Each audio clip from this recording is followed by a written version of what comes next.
Okay. Hello, everybody. On behalf of the School of Education and the Multilingualism Research Center at Macquarie University, I acknowledge the traditional custodians of the Macquarie University land, the Wallumattagal clan of the Darug Nations, whose cultures and customs have nurtured and continue to nurture this land since the dream time. We pay our respects to elders past, present, and future. I would also like to extend that respect to all Aboriginal and Torres Strait Islander people here today. So welcome everybody. This seminar is part of the School of Education Tuesday at 1 p.m. seminar series. And as we are online, I would also like to welcome guests from other departments, universities, and organizations. There are quite a few of you, and I believe that we have our first guest from Mexico. So we are waving to everybody from all over the world. And if you're happy in the chat, if you would let us know on which land or which country you're from, that will be fantastic there. So again, could you please be aware that today's seminar is being recorded, and all being well, we will upload it to the Multilingualism Research Center YouTube channel. Could I also please ask you to switch off your video and audio unless you wish to speak during question time at the end of the seminar. So here, I would like to introduce Associate Professors Chun Lai first. From the University of Hong Kong, Chun Lai works in the Faculty of Education, and she has a host of publications around the area of language learning and technologies, second language pedagogies, and language learning beyond classroom. She also has an impressive numbers of funded projects on technologies and language learning and teaching. Today, we have asked her to talk about her book. Here it is, Autonomous Language Learning with Technologies Beyond the Classroom. It is an amazing book, and if you haven't read it yet, please do. We have a copy in the library for your reference. And it is a book that speaks to my heart, particularly on the subjects on Nonautonomy and learning beyond the classroom through digital practices. So a very quick note on the format of today's seminars. First, Chun Lai will speak for about 20-25 minutes, and then I'm going to ask her some questions to help tease out how her work connects to issues of language and learning. And then we will open up the floor for questions from the audience. Could you please type any question for Chun Lai in the chat, and we will invite as many of you as we can to put your question to her by audio or by video. So let me just make you the host first, Chun Lai, and then you can share the screens. Okay, brilliant. Okay, so are you able to see the screen now? Yes, we can. Okay. Yeah, thank you very much, Alice, for the nice word and for creating this opportunity for us to discuss the issues related to autonomous language learning with technology beyond the classroom. And just like this book itself, the purpose of this seminar is more for give us a brief overview of this field, and with the hope of stimulating more research interest and efforts in enriching our understanding of this particular but less well understood language learning context. And so as we know that autonomous language learning with technology beyond the classroom is based on our understanding of non-autonomy. Now, many scholars have conceptualized non-autonomy as the willingness and the capacity for learners to work independently or interactively with others, to take charge of their own learning, and to shift between individual-driven and group-driven behaviors to serve their own needs, and also to convert the situational constraints into affordances so that they can create the freedom for autonomous action. So we know that non-autonomy is both individual cognitive phenomenon, but also a social interactive one. And it is a natural propensity, but at the same time, it could be development. It could be developed by psychological, social, technical, and also political support. So we know that the development of non-autonomy is a process of gaining greater metacognitive awareness and also greater understanding of oneself and one's learning process, both cognition-wise, social-wise, and emotion-wise. So with this understanding of learner autonomy, let's look at the intersection between learner autonomy and technology. And we can see that the interaction between learner autonomy and technology is actually a two-way dialectic relationship. So on the one side, learner autonomy determines how an individual would possession technology in the learning process, which shapes the subsequent learning experience and the gains the learners could obtain from the technology-mediated learning experience. And on the other side, technology brings a unique set of skills and knowledge, which redefines what learner autonomy entails in a particular technological mediated learning environment.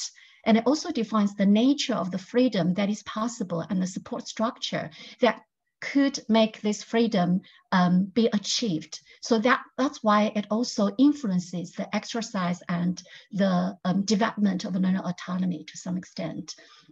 And the influence of technology on learner autonomy, we know, is full of tension between affordance and constraints.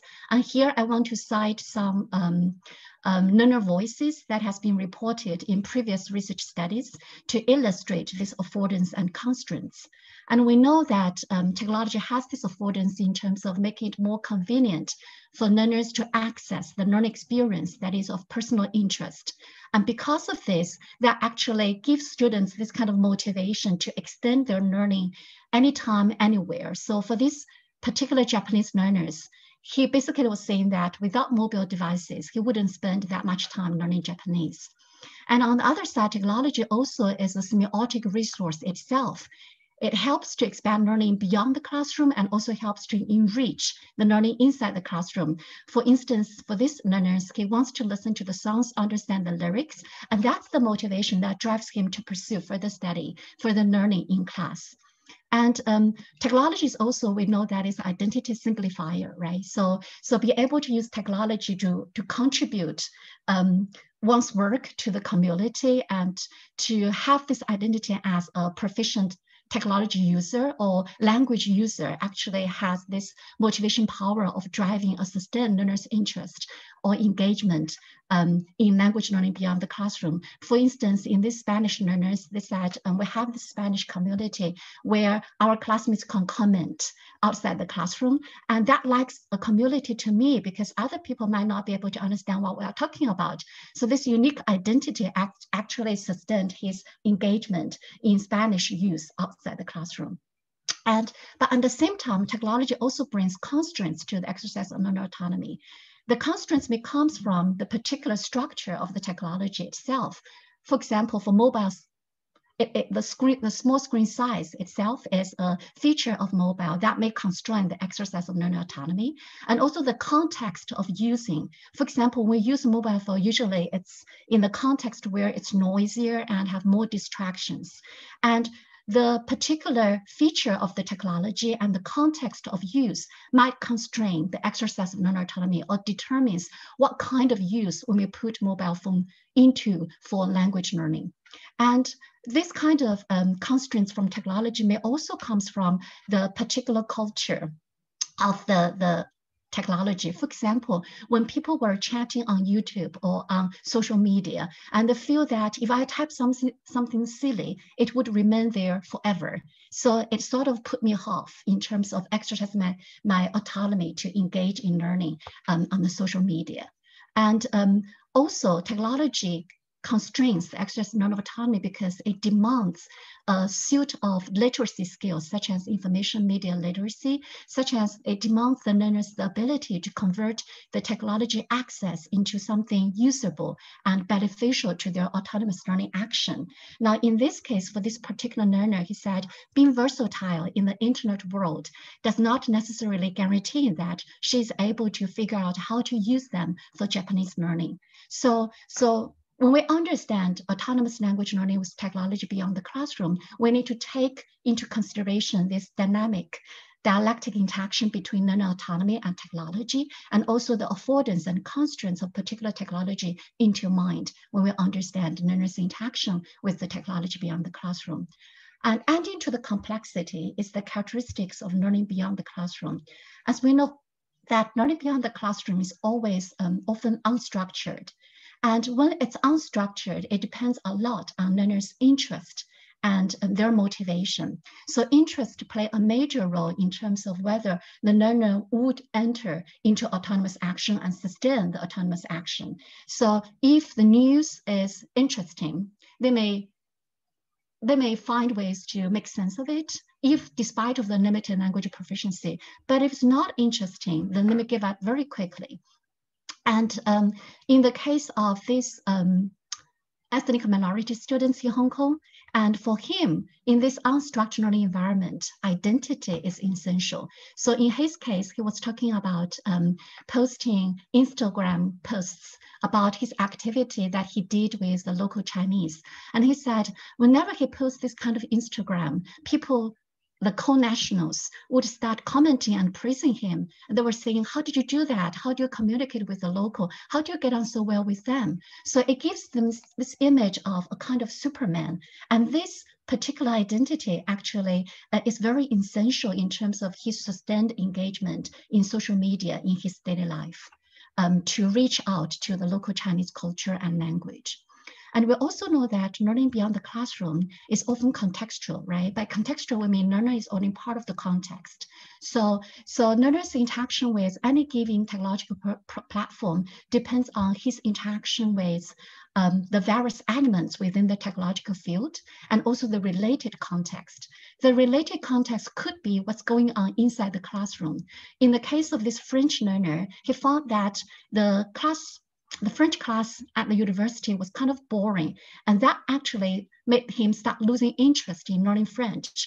And consequently, he wouldn't utilize varied resources outside the classroom to expand his learning experience beyond the classroom. And also in the case of this ethnic minority learners in Hong Kong, and he was talking about in the daily life reality, the Chinese people don't like them and they are not willing to share their feelings with them because they feel that they are not good friends. But he found that the Hong Kong Chinese, they actually usually take social media as a platform to share their emotions with others. And he said that actually gives them access to the intimate information that makes them get closer to the Chinese using social media. And so this kind of contrasted reality in daily life and on social media actually sustained his autonomous engagement with social media beyond the classroom to connect him with the Chinese culture and people. And also learning beyond the classroom, a lot of times involves this kind of collaborative components, which is social and highly interactive.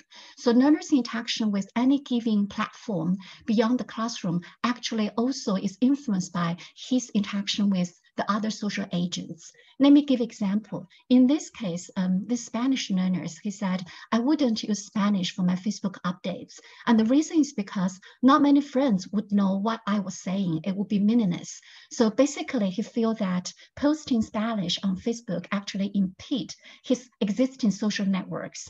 And that's why he wouldn't exercise the agency of using Spanish on Facebook beyond the classroom. So since autonomous language learning with technology beyond the classroom is actually situated in the interaction of the three components, so when we try to understand and support learners' autonomous language learning with technology beyond the classroom, we need to take into consideration all these different factors that are at play that shapes learners' interaction with a given technology. And so I want to walk you through some research that has been conducted in this field. Although this is an emerging field and there has been quite a study trying to understand the nature of learners' autonomous language learning with technology beyond the classroom, and they have been profiling the frequency of learners' engagement with different types of technological tools and resources. And so those studies are very productive in terms of providing us some insights on learners' perception and their use of different technological tools.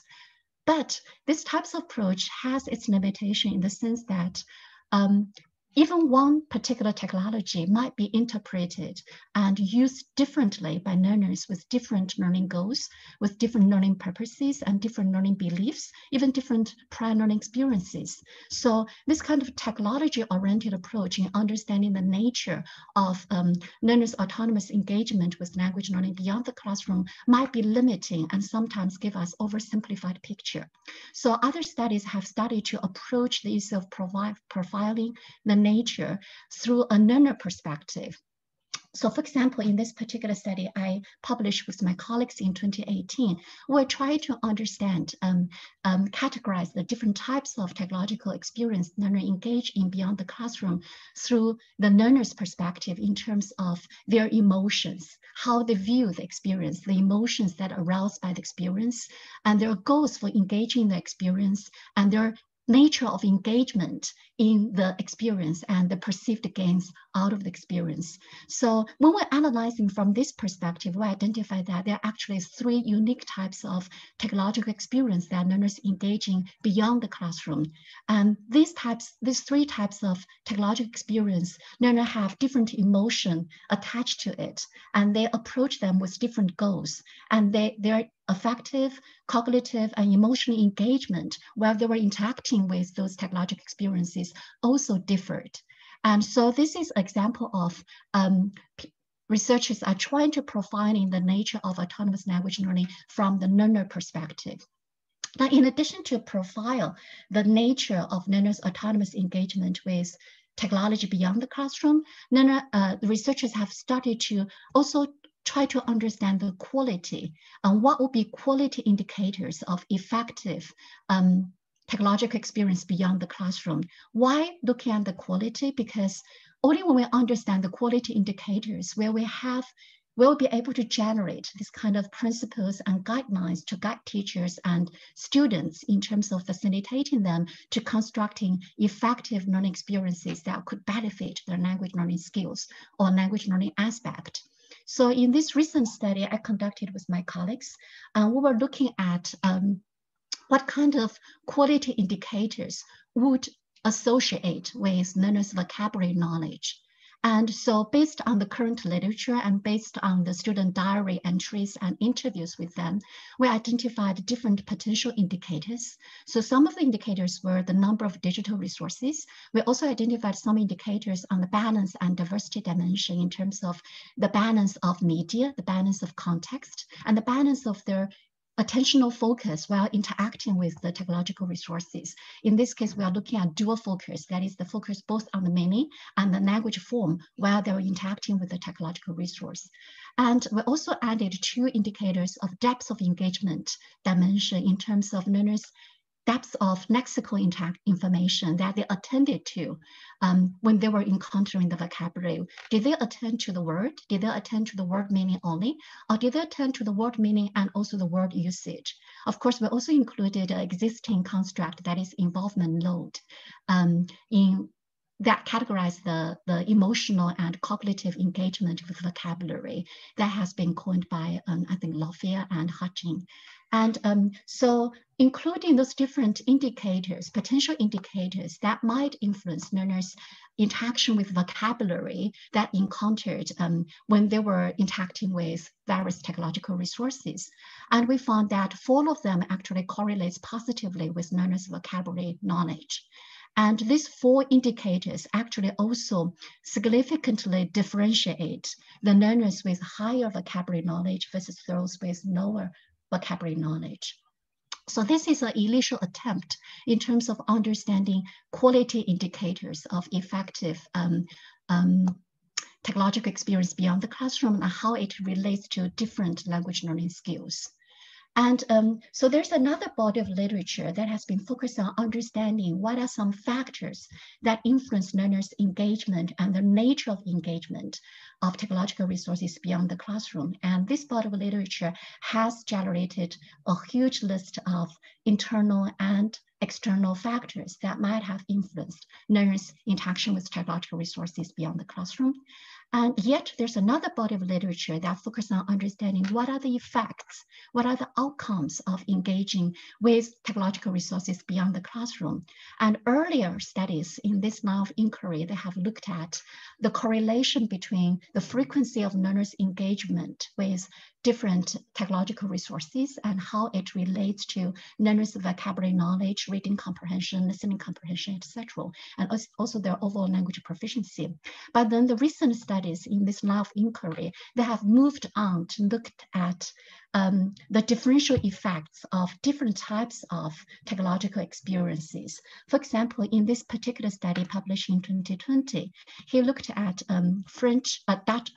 Dutch English learners out-of-class engagement with English. Okay, so he found that some of the out-of-class engagement with technology resources beyond the classroom actually were significantly predictors of those Dutch English language learners' overall language proficiency. So, for example, using social media, play English games, speaking English, listening to English music were significant predictors. But English spoken TV in their study did not show up as a significant predictor of the overall language proficiency. And in that particular study, they also found that the different types of technological experience may predict different language skills differently. So for example, they find that playing English games could significantly predict the Dutch English language learners speaking proficiency and the receptive vocabulary, but it's not a significant determinator of their reading comprehension, writing, and their listening comprehension ability. And listening to English music contributes significantly to reading comprehension, writing, and receptive vocabulary, but it's a negative contribution. And but it's not a significant determinator of learners' speaking and listening comprehension. So those studies were focusing on unraveling the influence or the contribution of different types of technological experience on the different language learning skills. And furthermore, other studies have moved on to look at not only unraveling the influence of different types of technological resources on learners' outcome, they also look at the factors that might have mediated the association between different types of out-of-class learning experiences and learners' oral receptive and written receptive vocabulary. So in this case, they find that linguistic self-confidence is a factor that mediates the association between entertaining media and learners' oral receptive vocabulary and written receptive vocabulary. Okay, so these are some examples of studies that has been doing in terms of understanding the outcomes of autonomous language learning with technology beyond the classroom. And so if we look at the research as a whole, in this field that there has been researching that gives us snapshots of the use of different technological tools and platforms for language learning and identify the factors that influence learners' use, frequency of use, and nature of use. And there's also been study looking at learners' agentic interaction with individual technological platforms or tools. And they also look at how learners construct their language learning ecology with technological resources for themselves. And in addition to profiling the literature, they also look at validating the effects of autonomous out-of-class language learning with technology beyond the classroom. So they correlate the frequency of technology use with various cognitive and affective outcomes. They compare differential effects of different technological resources and how it associates with different language skills. They also even compare the differential effects of different uses of the same technological resources and how it relates to different language learning outcomes. And furthermore, there are also studies looking at how we could support learners' autonomous out-of-class language learning with technology beyond the classroom. So they look at constructing learner training programs where we raise learners' awareness of effective resources, useful resources, and equipping them with cognitive and metacognitive strategies to help them navigate smoothly and effectively with technological experience outside the classroom. And there are also studies looking at the effectiveness of language advising, especially in self-access centers, and how language advising could help develop learners' ability and willingness to engage in autonomous out-of-class language learning with technology beyond the classroom. And with the overview of this research field in mind, and I want to raise our attention to 2 points or 2 additional directions that we may pursue in order to enrich our understanding of this particular field. One is in terms of a holistic spatial temporal perspective to understand out-of-class learning, and another is a greater attention to the interaction between out-of-class learning and the in-class learning. Now, to elaborate on these 2 points, I want to share 2 studies. One study is actually conducted by one of my PhD students. And in that study, he was very interested in understanding learners' engagement on language learning oriented social networking sites. And in that particular platform is Lang8, which is a blog-based language tandem writing platform that uses social networking features. Okay. And so he tracked the sustained users of this platform, that is the users who has been on this platform for 3 years, 5 years, and to see how they interact with this platform, whether their engagement with this platform changes over time. And what she found was that actually the learners' engagement with this platform changes in terms of their positioning, and they shift from a narrow positioning of this platform as a writing practice platform only towards a more varied positioning in terms of not just practice writing, but also supporting authentic language use and a value for meeting native speakers. And they found that learner also transited from being resistant and hesitant of reaching out to strangers online in this platform towards a more openness towards interacting with native speakers on this platform and a stronger sense of affiliation on this platform. Accordingly, their behavior engagement changes over time as well. Their blog posts become more varied and they start to use the blog more for supporting authentic language use rather than just for practicing writing per se. And also the changes in terms of the way they respond to the feedback they received on the platform and the types of feedback they give to the peers on the platform. So it changes from a language learning related responses towards more socialization oriented responses. And these changes over time actually interact with the discursive resources learners bring to the interaction, that is their beliefs about language learning, whether language learning is a process of learning through using or it's a process of learning first and practice later, and also their attitudes towards language errors. And it also interacts with learners' social resources, that is their social interaction with peers both on the platform and off the platform. So the types of comments they received on the platform shapes their engagement in the on this platform, and also their material resources in terms of how they perceive the affordances of the platform and perceive the affordances of other technologies. And all those resources that learners bring with them to the context shapes their engagement with this platform, and they're engaged with this platform over time also reshaped the discursive resources, for example, reshaped their understanding of language learning, their attitudes towards language errors, etc. So what do we learn from this study? So basically this study shows that learners' interaction with any given technological platform beyond the classroom is situated in the nexus of relationship. The relationship between the package that learner bring with them to the interaction, that is their disposition, their beliefs, their prior experience, their future aspirations, and also the social relationship that is embedded on this particular technological platform, and the social cultural practice that is often associated with the technological platform. And the interaction shapes learners' interaction with the technological platform beyond the classroom, but also their interaction is situated in the interaction between this particular platform and other related technological platform and non-technological platform as well. So learners' interaction with any given technological platform beyond the classroom is relational, full of relationship and interaction, and it's also dynamic over time because learners' package may change over time as they get more familiar, more experience on the platform. And so that's why it's important to take a holistic spatial temporal perspective in understanding learners' interaction with any given platform. So with this view in mind, we look at how we can sustain learners' engagement on any particular social network sites. It not just in terms of building more features to facilitate social interaction. It might be also working on learners' beliefs and attitudes towards language towards language learning. It also in terms of building mechanisms to encourage certain types of peer feedback, certain types of peer comments. So that would sustain learners' engagement on this platform. So that is one thing I want to raise out. And another thing I want to raise is in terms of greater attention towards the interaction between in-class learning and out-of-class learning. I want to cite this study as example. This is a study published in 2019.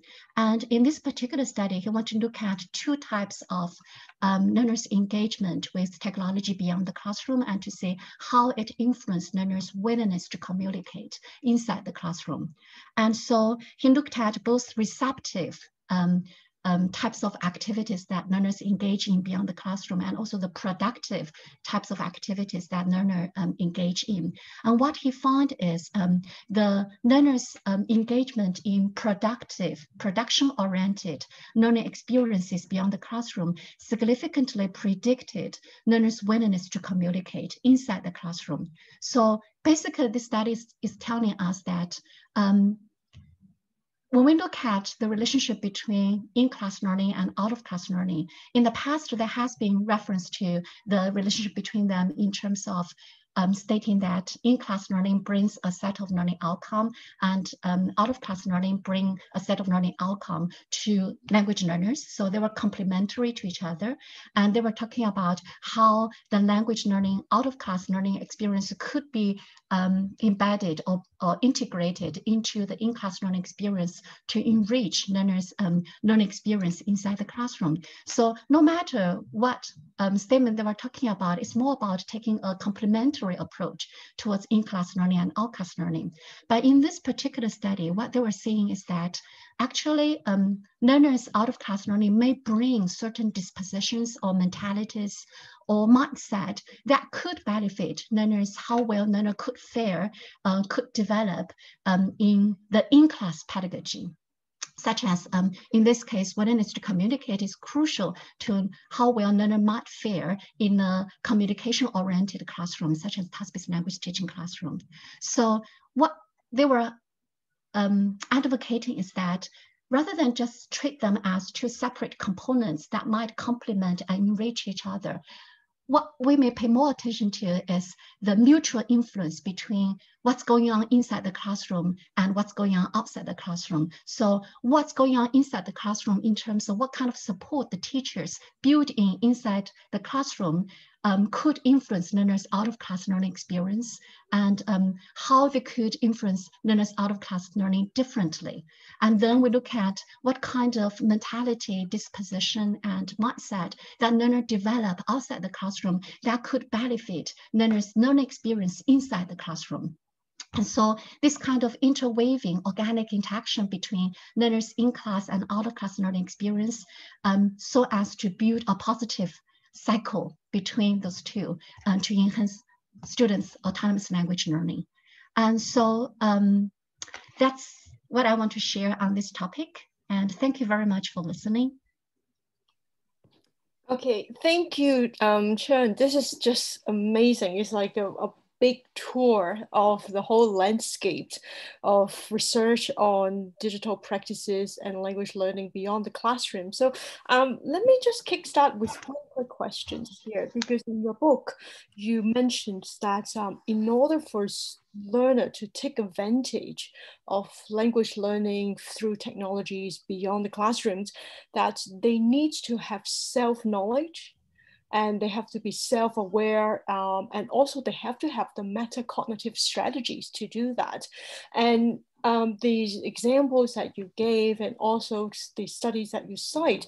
So my question is, how do we need to prepare our language learner to be able to do that? Or I'm also quite aware that when you cite that different types of activities beyond the classroom, for example, gaming or watching TV or listening to music, they seem to have different impact on that learning or the outcome of the learning. So what if I just like gaming, and have I chosen the wrong things to play or to enjoy then. So how do we actually prepare or cultivate our learners to have the self-knowledge, to have the self-awareness, and to have the metacognitive strategies there?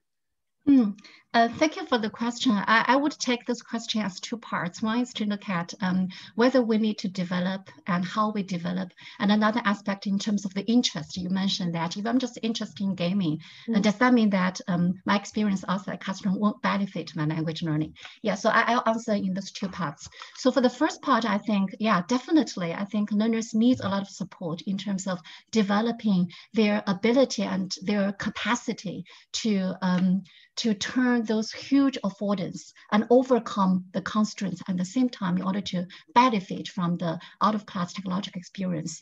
And in the book, actually, I talked about when we think about, we conceptualize how we develop students' ability, we think about what and how, right? So the what aspect actually has threefold.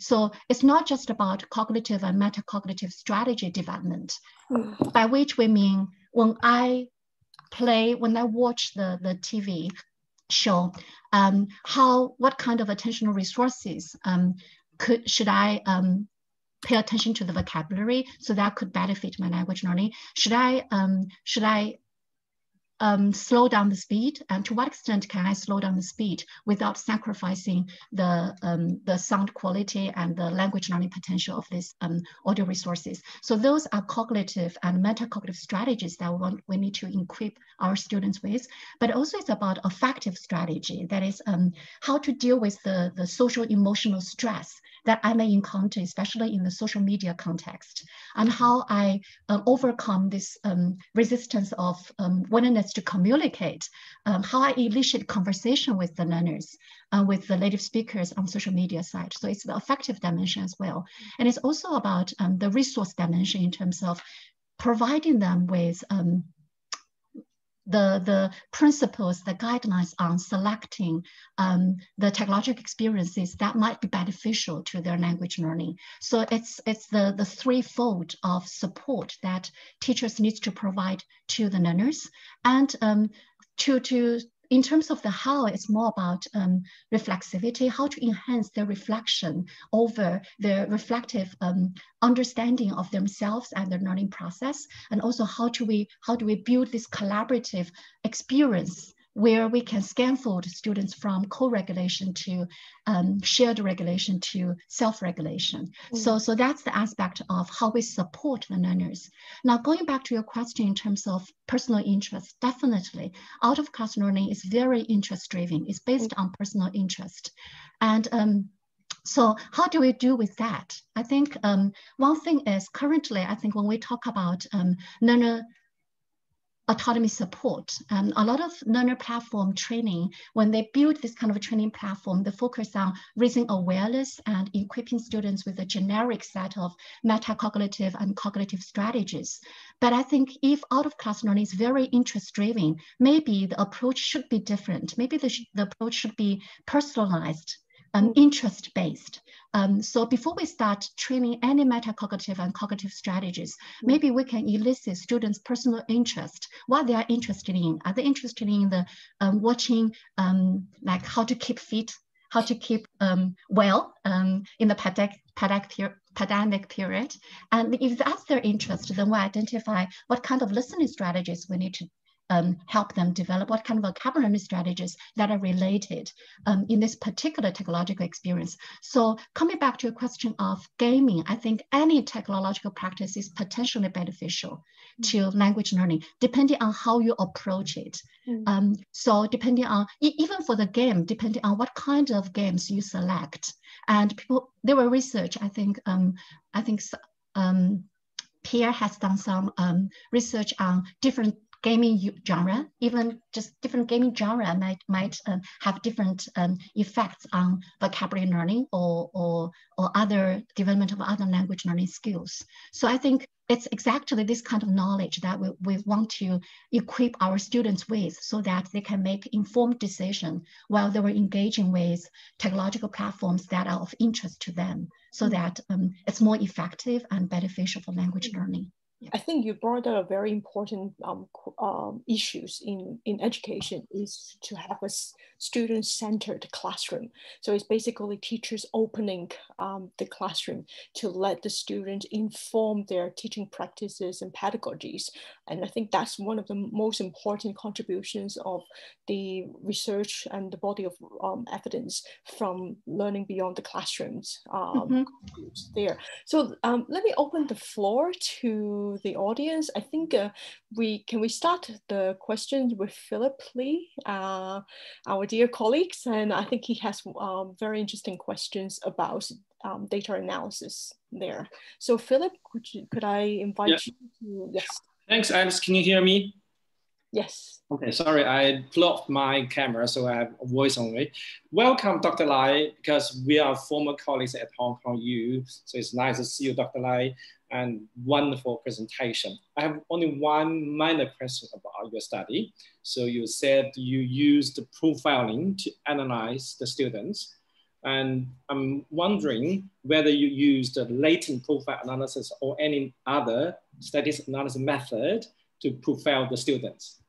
Oh, no, I didn't use such sophisticated statistical analysis approach. Basically, by profiling, I'm using it in a very general sense, is to understand the nature of their engagement with technology. So in that particular study, it is basically based on their interview responses. We elicit what kind of technological resource that they often use outside the classroom that are related to their English learning. And for each technological resources, we check on what kind of emotion that was aroused and what's your purpose of engaging in this activity. And while you are interacting with those resources, what do you pay attention to? What do you do while you are interacting with those resources? So based on students' interview responses, then we do thematic analysis to come up with 3 types of technological experiences that have different natures in terms of the nature of engagement, in terms of learners' emotional that was aroused during the experience, and also their purpose of engaging in this learning experience. And then in that particular study, we also look at how different teacher support might influence the 3 types of technological experience differently. So basically that's what we did in that particular study. Of course, it's a very small exploratory study. I think a lot of argument that was presented there needs to be validated with more like survey study, etc. But I think in that study, we want to raise this point of not always understanding learners' out-of-class learning experience through a technology perspective, and try to understand learners' out-of-class technology experience through a learner perspective. That is more to categorize their learning experience based on their learners' experience. So that's basically the purpose of the study. And thank you very much for that's very good. You know, Dr. Lai, your study has provided the theoretic framework for follow-up studies. In future, I think we can do a quantitative study to verify the 3 profiles you have identified from the qualitative studies. And that's definitely. Yeah, that's wonderful. So you have opened a new field for this kind of learning. And your kingdom of this autonomous learning with technology will be huge. Okay, so thank you for the encouragement. Yeah, I think it's the kingdom for all of us. I think it's a research field that is very important, getting increasing importance because of this omnipresence of technology in our daily life, and learners are using it in daily life anyway. And so I think there's a lot of questions that awaits us to explore and to answer. Yeah, I agree. Thanks, Alice. I'm done. Okay, great. Can I invite any other questions? I think earlier, Phil Benson's from Linguistics actually has a comment. Phil? Yeah, hang on. Hold on. Okay, your video is coming in. Yeah, it can be a question. I was really, I love that model of engagement that you had. And my comment was just that in research on autonomous learning, nowadays I keep reading about engagement. It keeps coming up. In my day, it wasn't there. It seems to be something new that we're interested in. And also you put that in the spatial temporal context, which I think is some of our friends from Kanda University in Japan here, I think are very interested in sort of designing learning spaces that foster engagement. So I just wonder if you want to say a little bit more about why do you think engagement is something that's especially important in out of class learning, or?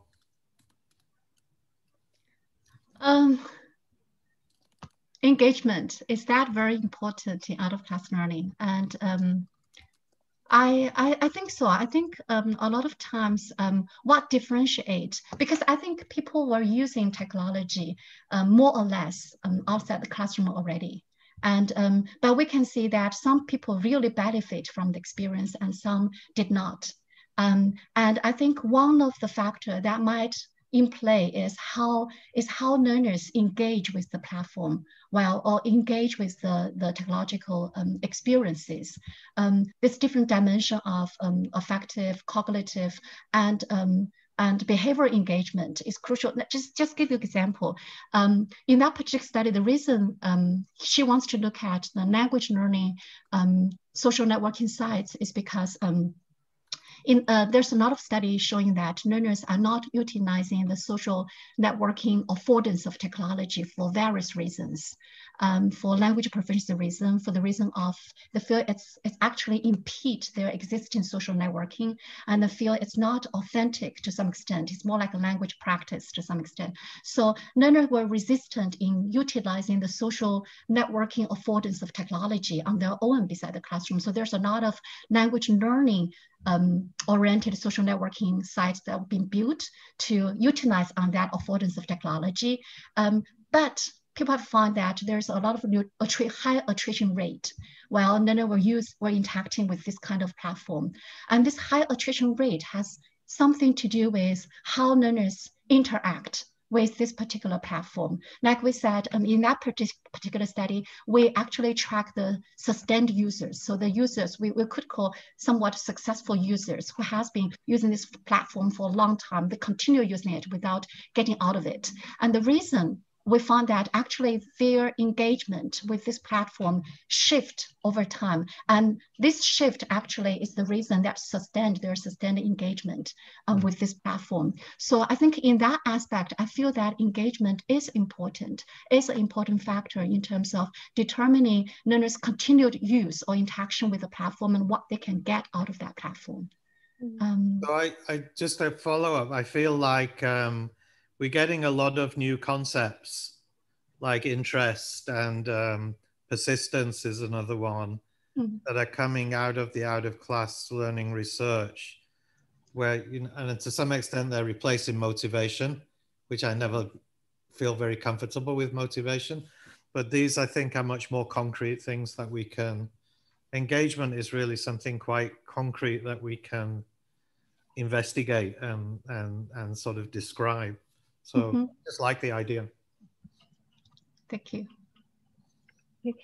Okay, so can I invite Adalia from Mexico to join us in the conversation? She has two questions.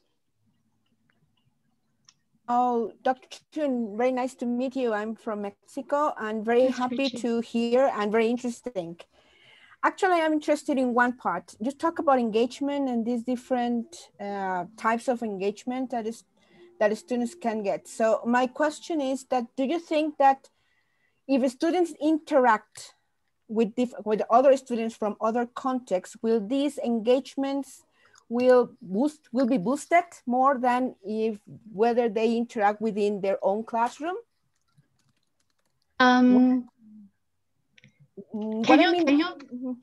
Yes, go ahead. Sorry, can you elaborate a little bit? Yeah, I mean, it's because, for example, I am very interested. I usually work with a project where students work with Japanese and Mexican students learning each other's language. So, and I am working with different cultures, different contexts. Also people from language from what we call heritage students as well. So I was wondering because you said that in this tandem blog, it was very, very effective to get students that they have this engagement, social, emotional, and cognitive engagement, which I think they should be, all of them should be part in, you want to have autonomy developed in your students, a very solid autonomy, I would say, probably.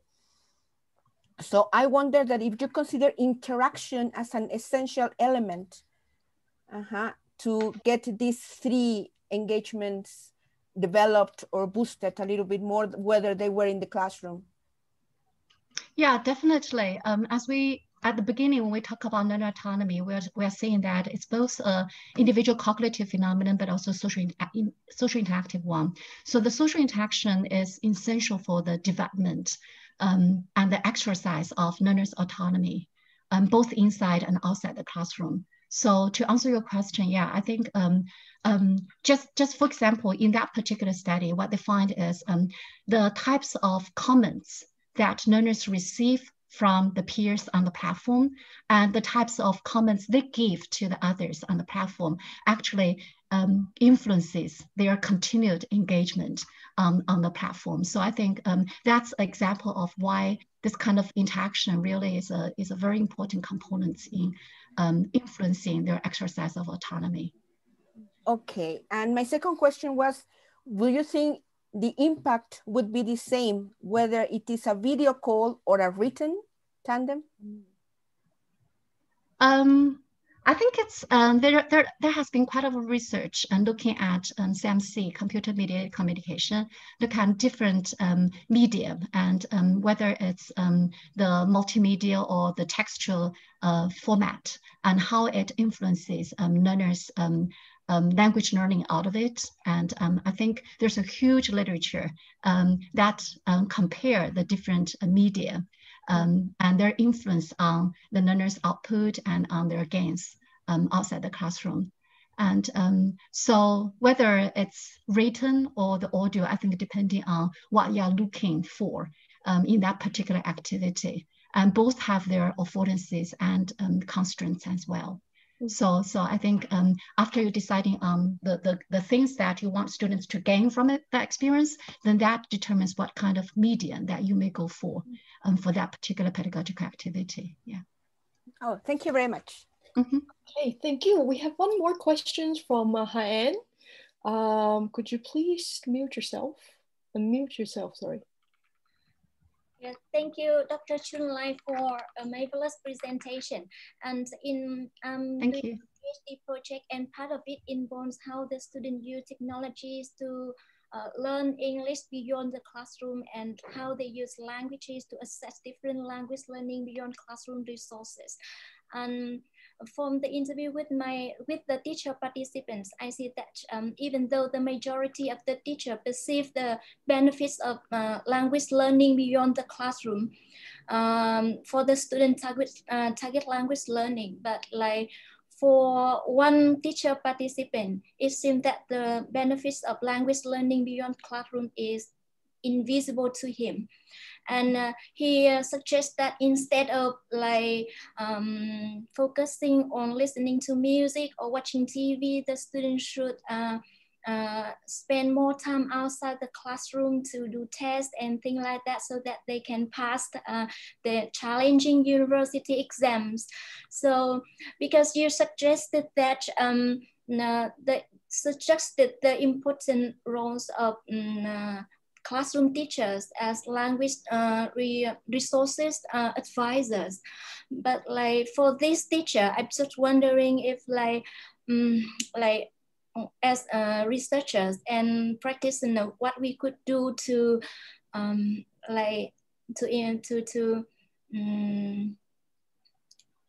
if we should do anything to enhance to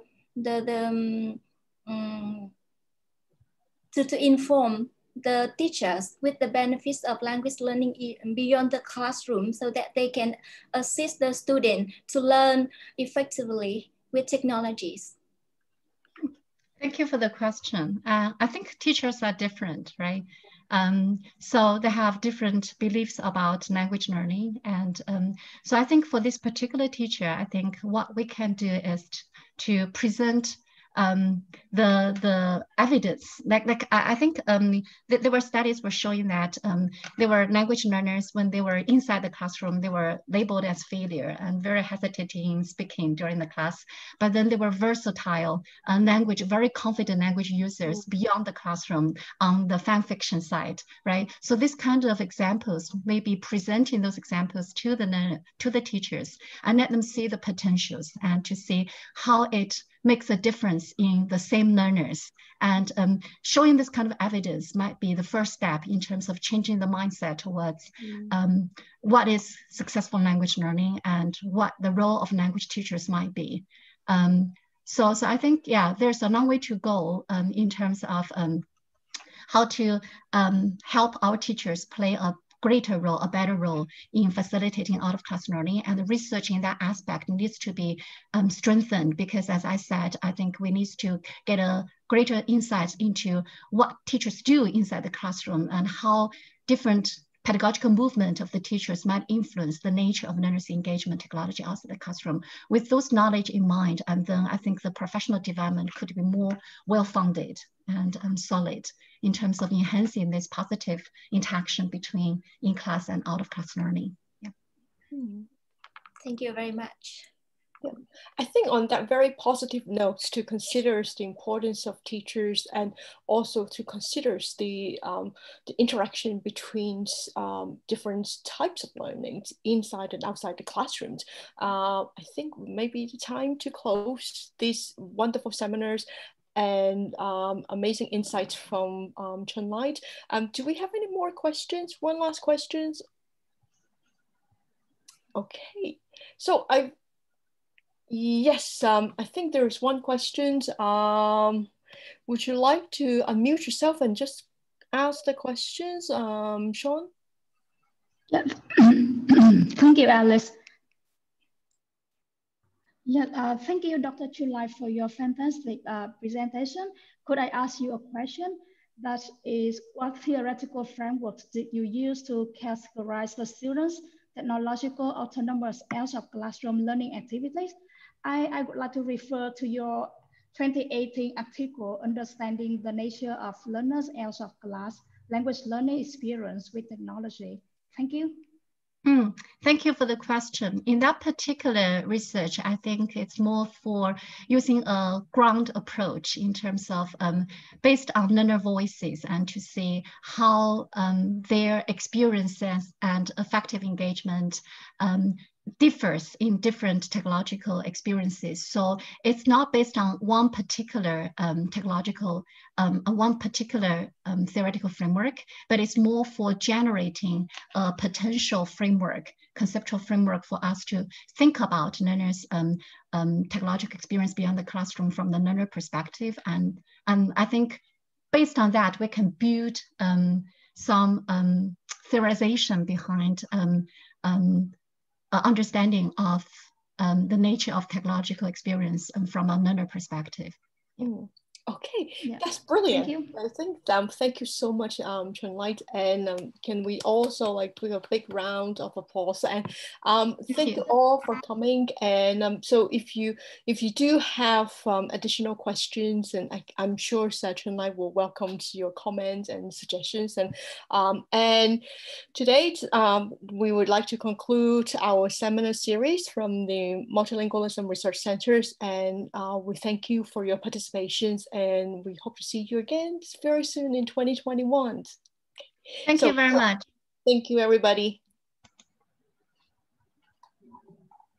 Okay, goodbye. And I'm just going to turn off the meeting now.